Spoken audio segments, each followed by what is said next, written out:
saya akan membacakan surat Gembala tahun keluar dari Bapak Uskup kita. Keluarga sebagai gereja rumah tangga, tempat belajar berbagi kasih dan pengampunan.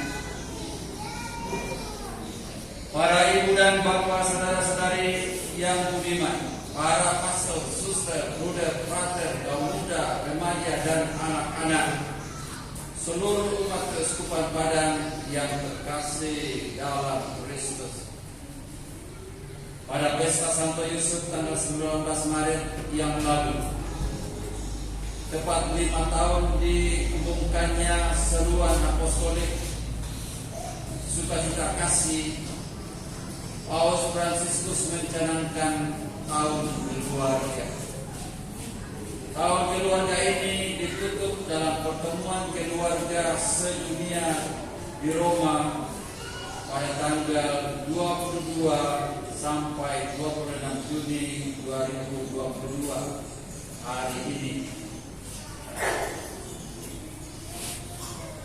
Bapak Suci mengajak semua keluarga untuk dapat mengikuti pertemuan keluarga sedunia ini dengan cara mengadakan pertemuan yang senada di tingkat keuskupan. Kita menandai perayaan puncak tahun keluarga ini dengan menyampaikan surat Gembala tahun keluarga untuk Keuskupan Padang tahun 2022-2023 sebagai kelanjutan dari proses perjalanan bersama gereja di tingkat keuskupan yang sudah kita lakukan sejak akhir tahun yang lalu.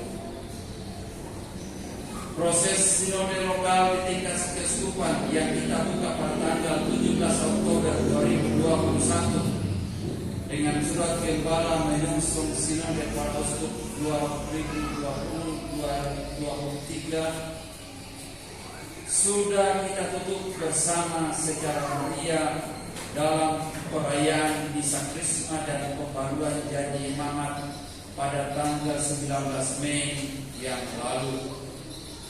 Rangkuman hasil sinode dari paroki-paroki telah diolah dan dibacakan pada pertemuan para imam keuskupan pada tanggal 17 sampai 19 Mei itu, untuk kemudian disempurnakan dan dikirimkan ke tingkat nasional pada tanggal 11 Juni yang lalu.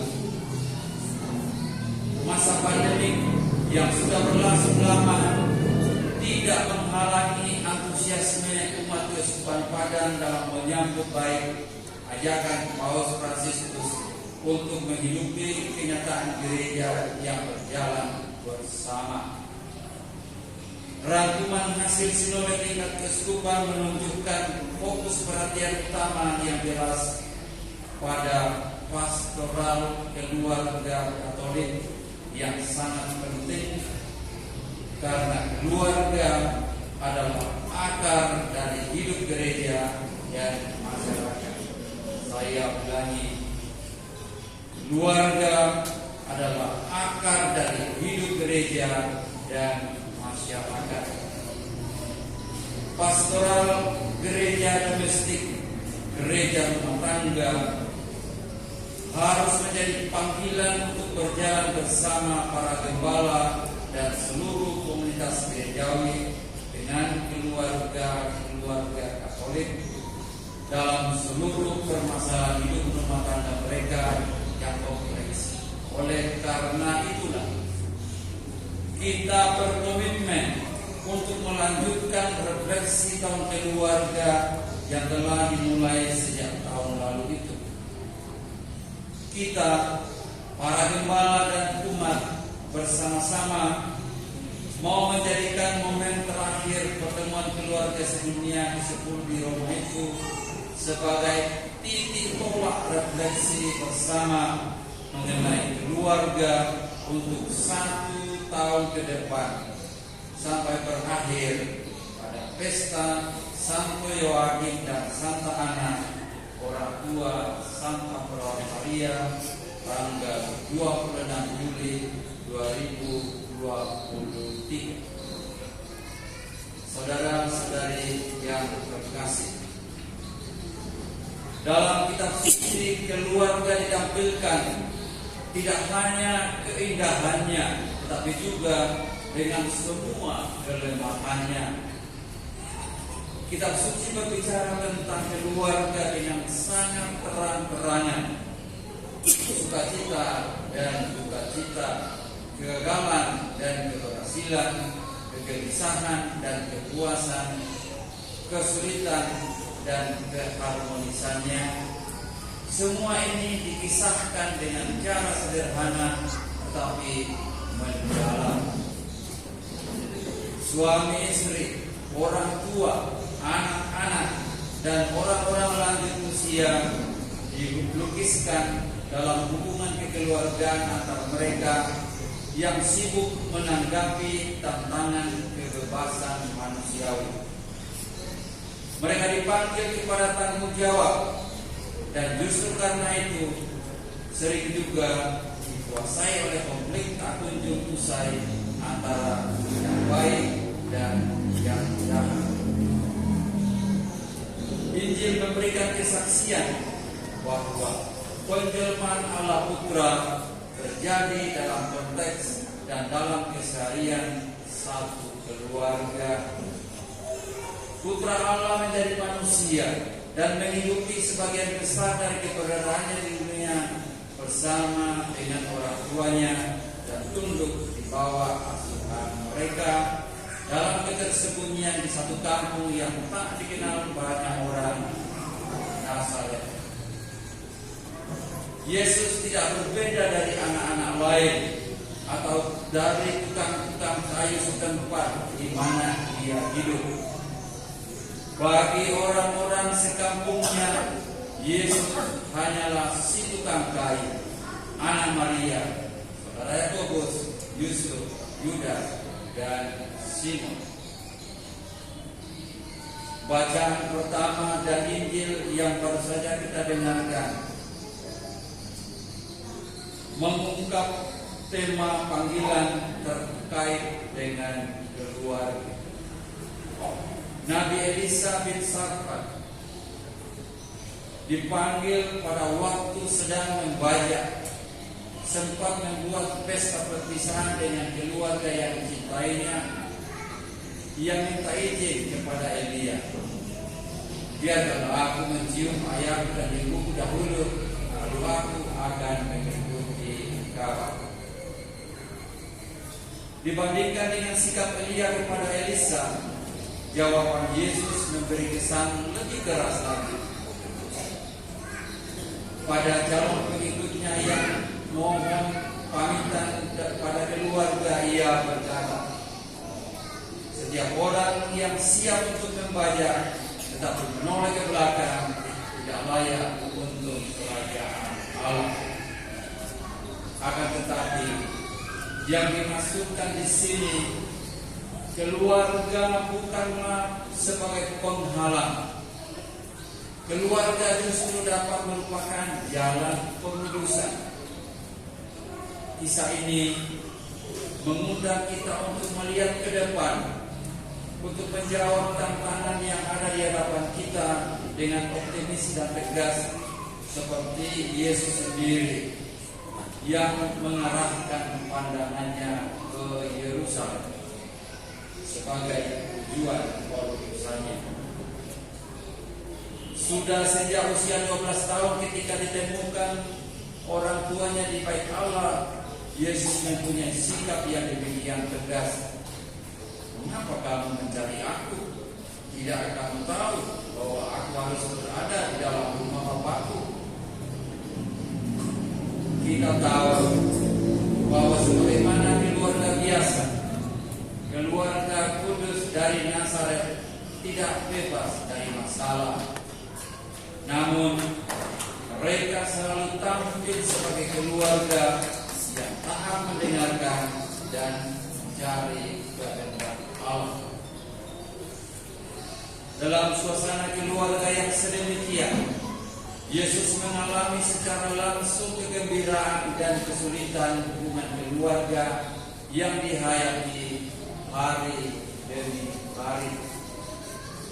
Dengan pengalamannya sendiri, Yesus meluruskan keluarga dengan menunjukkan bagaimana hal ini dapat menjadi tempat istimewa bagi pemenusan dan pewartaan Injil.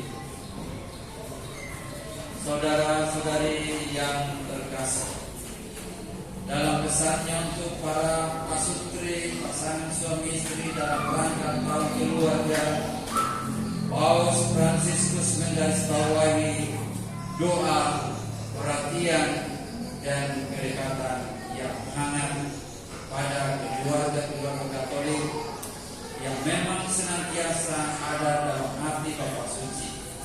Kita tahu tema keluarga selalu mewarnai ajaran-ajarannya sejak awal masa jabatan kepausannya. Bapa Suci mengundang semua keluarga Katolik untuk menghayati panggilan hidup berumah tangga ini seperti Abraham yang berangkat dari negerinya dan rumah bapaknya menuju negeri asing yang akan ditunjukkan Allah sendiri kepadanya. Kita juga pernah mengalami ketidakpastian, kesepian, kehilangan orang-orang yang terkasih. Kita juga telah dipaksa untuk meninggalkan kepastian kita, zona nyaman kita, dan cara kita melakukan sesuatu dan ambisi kita, dan bekerja demi kesejahteraan keluarga kita dan masyarakat secara keseluruhan yang juga bergantung pada diri kita dan tindakan kita. Perhatian gereja untuk keluarga ini ditegaskan Bapa Suci dalam seruan apostoliknya demikian: dengan penuh sukacita batin dan penghiburan mendalam, gereja memperhatikan keluarga yang tetap setia dengan ajaran Injil, mendorong dan berterima kasih kepada mereka karena kesaksian yang mereka berikan. Sesungguhnya berkat kesaksian mereka muncul kepercayaan akan keindahan pernikahan yang tak terpisahkan dan setia terus-menerus. Dalam keluarga yang bisa disebut gereja rumah tangga, menjadi matanglah pengalaman persekutuan gerejawi pertama antar pribadi yang mencerminkan melalui rahmat misteri Tritunggal Maha Kudus. Disinilah kita belajar ketabahan dan sukacita dalam pekerjaan, kasih persaudaraan, pengampunan yang murah hati yang terus-menerus diperbarui, terutama ibadah ilahi melalui doa dan penyerahan hidup. Pengalaman cinta dalam keluarga-keluarga adalah sumber kekuatan abadi bagi kehidupan gereja. Saya ulangi, pengalaman cinta dalam keluarga-keluarga adalah sumber kekuatan abadi bagi kehidupan gereja. Tujuan perkawinan yang sifatnya mempersatukan itu adalah panggilan terus-menerus untuk membuat kasih ini bertumbuh dan mendalam.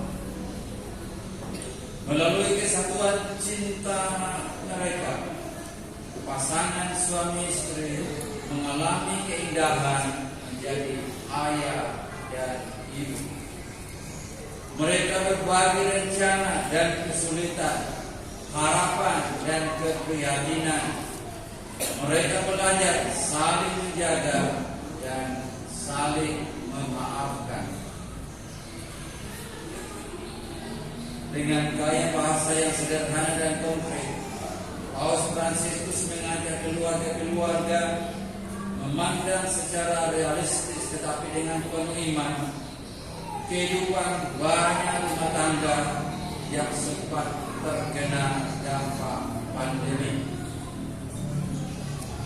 Memang situasi lockdown berarti ada lebih banyak waktu bersama, dan ini membuktikan peluang unik untuk memperkuat komunikasi dalam keluarga.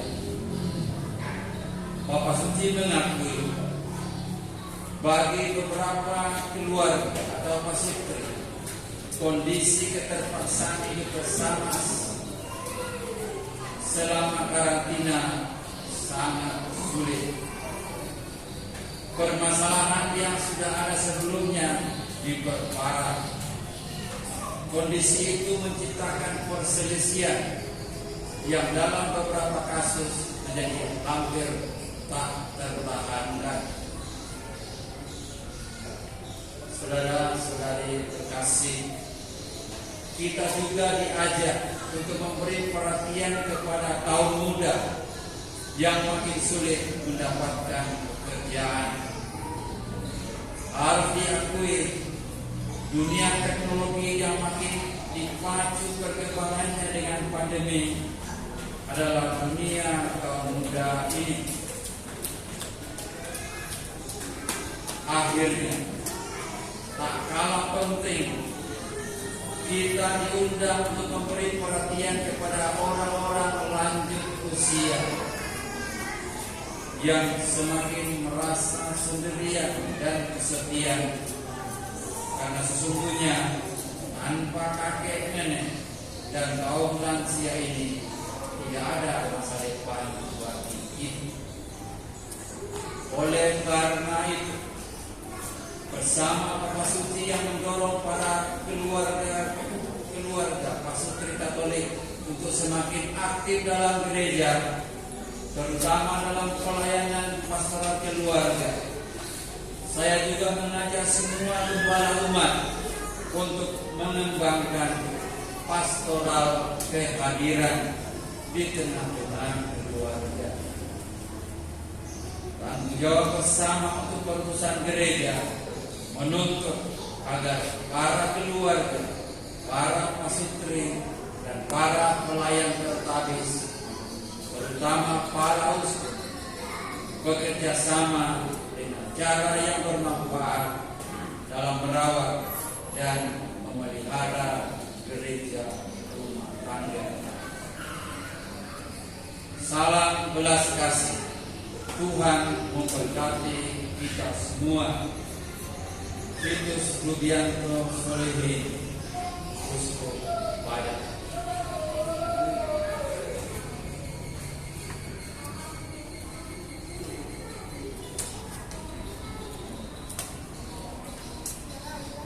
Demikian saudara-saudari,